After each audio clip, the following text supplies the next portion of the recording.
Good morning to all. कल देखो ये लास्ट एक स्टेप इसमें अपना रह गया था। ये क्वेश्चन कर रहे थे D by D T U cross V. इसको सॉल्यूशन करते हुए ये स्टेप अपना इस फॉर्म में आ गया था, V dot W into vector U minus U dot W into V. इसमें बताया था कि ए क्रॉस सी जो है वो किसके इक्वल होता है, A dot C into B minus A dot B into C. तो इसी के अकॉर्डिंग ये अपना राइट हैंड साइड प्रूव करना है, तो इसकी वैल्यू ये हो जाएगी।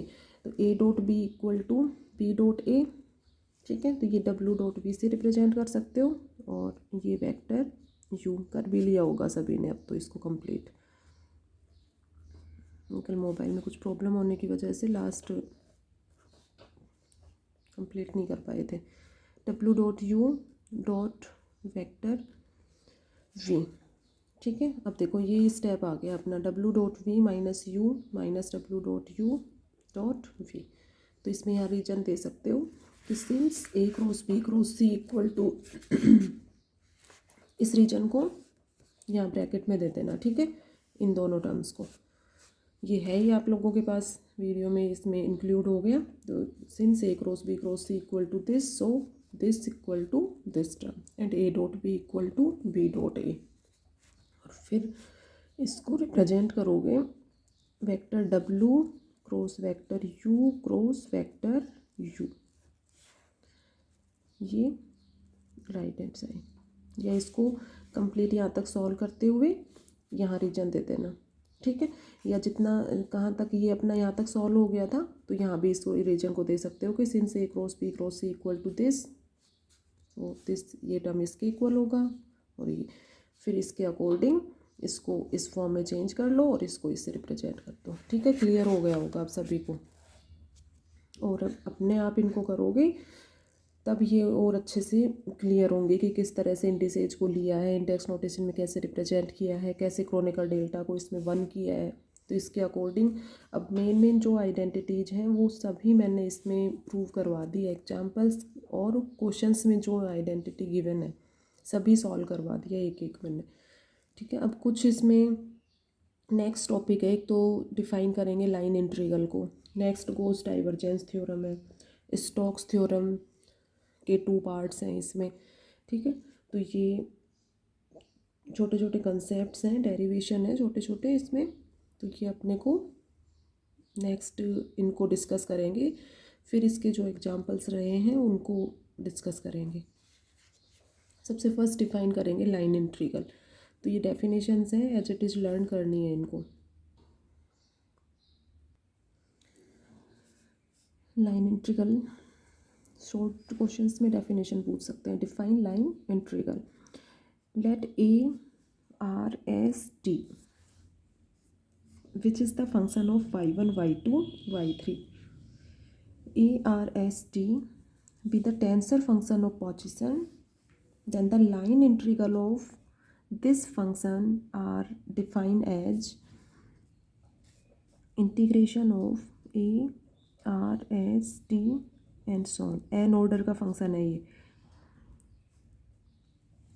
and which is the function of y1 y2 y3 dy i। Coordinates किस तरह से लेते हो, y1 y2 और y3, ठीक है। तो dy i, वैसे भी ये फंक्शन किसका है, y1 y2 y3, तो इन्हीं yi के रिस्पेक्ट में डिफ्रेंशिएशन इंटीग्रेशन होगा। yi1 to yi2, y1 and yi2 are the end points of the continuous curve, कि कोई भी कर्व जो डिफाइन किया कर रहे हैं उसके एंड पॉइंट्स हैं ये। तो ये कोई भी टेंसर फंक्शन ऑर्डर n का गिवन है, तो उसके according a integration of A R S T D Y I 1 to yi2, ये जो है लाइन इंटीग्रल को रिप्रेजेंट करता है।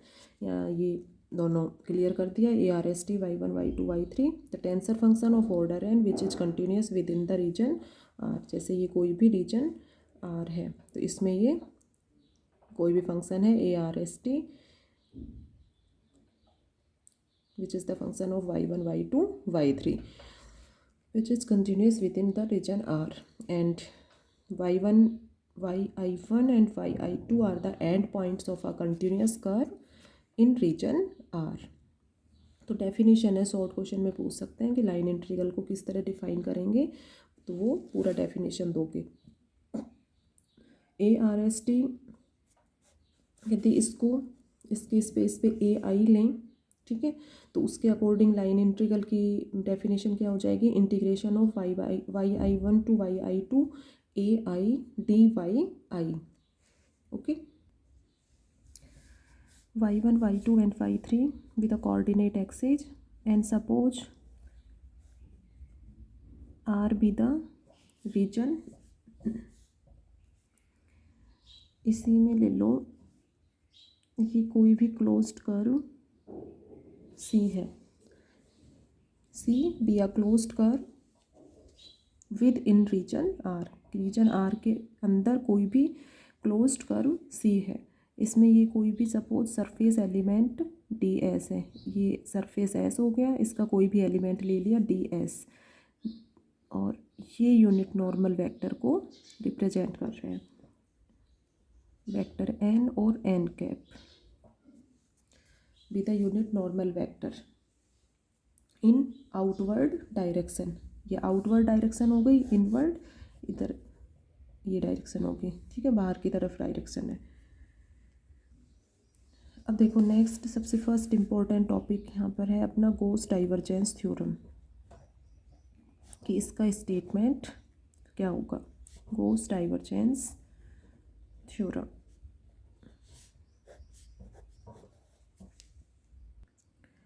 देखो गॉस डाइवर्जेंस थ्योरम का स्टेटमेंट क्या है, इसका जो ये थ्योरेटिकल पार्ट है ये इम्पोर्टेंट है, इसको एज इट इज़ लर्न करना है। गॉस डाइवर्जेंस थ्योरम क्या है, if f which is the function of y1 y2 y3 be a vector field, या f be a function of y1 y2 y3 which is single valued and continuous differentiable function in region R, and S be the surface in region R, ठीक है, f y1 y2 y3 कोई भी vector function है, ठीक है, vector function है और वो सिंगल वैल्यूड है, मीन्स कोई भी यदि वैल्यू उसमें पुट करते हैं तो उसकी एक ही वैल्यू फाइंड आउट होगी, और कंटिन्यूस डिफरेंशिएबल फंक्शन है। एस कोई भी सरफेस है किसमें, रीजन आर में, देन द ये इम्पोर्टेंट है यहाँ पर, then the surface integral of F is related to volume integral and is given by surface integral of F, इसको किससे रिप्रेजेंट करोगे, F dot N cap D S, surface integral है D S आएगा यहाँ पे, ठीक है, और एस इक्वल टू क्या कह रहा है, गॉस डाइवर्जेंस थ्योरम के according the surface integral of F is related to volume integral, volume integral को किससे रिप्रेजेंट करोगे, del dot F D V, ठीक है, और यहाँ पर ये रीजन आर के अकॉर्डिंग, तो इंटीग्रेशन ये स्टेटमेंट है एज इट इज लर्न करना है, तो इसके अकॉर्डिंग स्टेटमेंट दे सकते हो कि surface integral of F is related to volume integral, then this statement gives Gauss divergence theorem. अब यहाँ पर ये बता दो कि एफ जो है वो वेक्टर फंक्शन है, किस किस का फंक्शन है, y1 y2 y3 का, डी एस ये सरफेस, ये कोई भी सरफेस एस है, इसमें ये एलिमेंट को रिप्रेजेंट कर रहा है, ये वॉल्यूम इंटीग्रल को रिप्रेजेंट कर रही है टर्म अपनी, ठीक है, ये इसको डाइवर्जेंस एफ से भी रिप्रेजेंट कर सकते हो, जैसे इसी टर्म को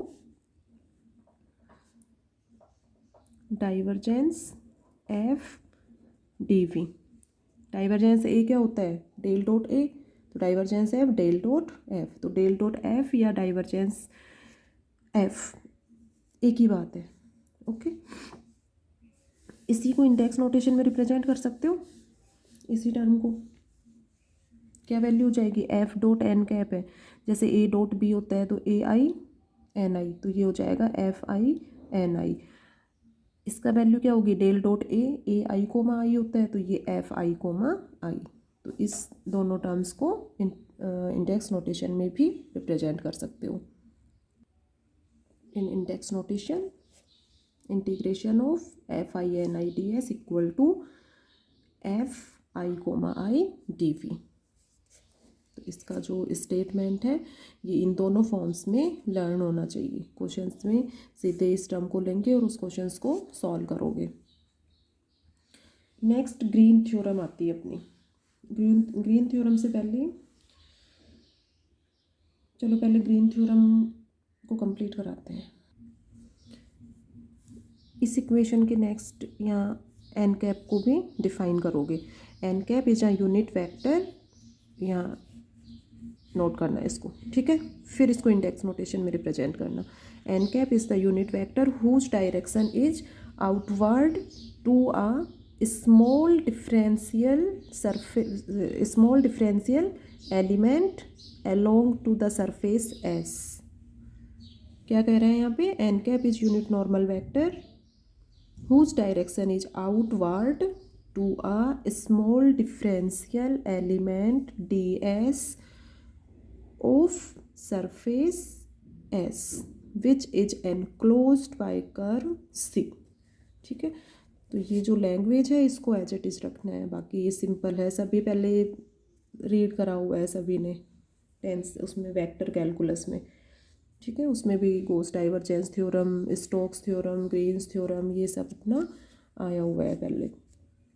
तो ये इसका स्टेटमेंट हो गया। नेक्स्ट ग्रीन थ्योरम देखो ग्रीन्स थ्योरम का स्टेटमेंट क्या है? Integration of a into del two B minus B del two A D V equal to integration of S A del B minus B del A dot N cap D S.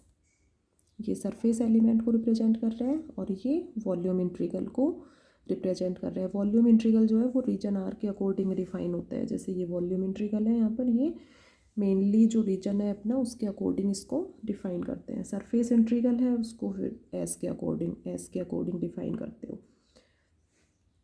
S surface को represent कर रहे हैं। Del two B है यहाँ पे। अब इसी term को इंडेक्स नोटेशन में रिप्रेजेंट कर सकते हो। इसको किससे रिप्रेजेंट करोगे? B comma I I. Del two ए किससे रिप्रेजेंट होगा? ए comma I I, double differentiation है, ठीक है। Del B B comma I, del A comma आई, ठीक है। और ये डॉट एन कैप है तो इसका एलिमेंट ले लो एन आई। तो इसको नेक्स्ट स्टेप में इंडेक्स नोटेशन में रिप्रेजेंट करेंगे। क्या हो जाएगी टर्म इसकी? Integration of R A B comma I I minus B, ये हो जाएगा A comma I I D V equal to integration of S A B comma I minus B del A. जैसे del phi क्या होता है? Phi coma आई, तो उसके according ये दोनों टर्म्स क्या हो जाएंगी? ए कोमा आई। इसका कंपोनेंट क्या हो जाएगा? एन आई, ठीक है। जैसे वेक्टर ए होता है तो उसका ए आई कंपोनेंट लेते हैं। D S H it is रहने दो। अब यहाँ इन सबको डिफाइन करेंगे।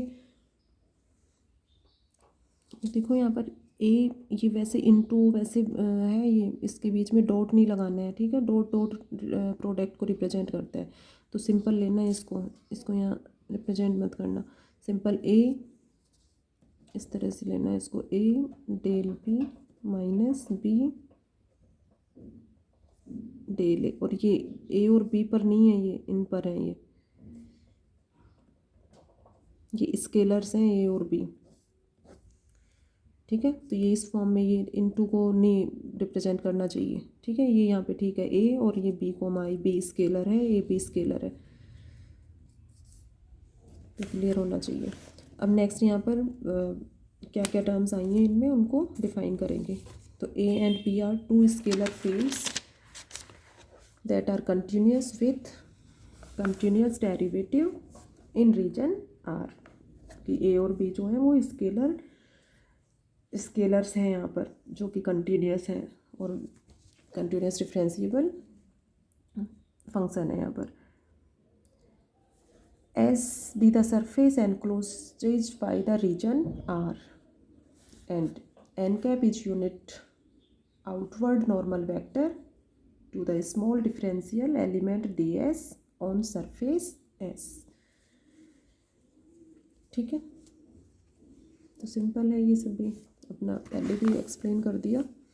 तो ए और बी मेनली यहाँ पर हैं कि ये दोनों स्केलर फील्ड हैं जो कि कंटिन्यूस है रीजन आर में, एस आर के द्वारा एनक्लोज है, ये यूनिट नॉर्मल वेक्टर है। ठीक है, अब इस थ्योरम को प्रूव करेंगे कि कैसे ये टर्म अपनी इसके इक्वल है।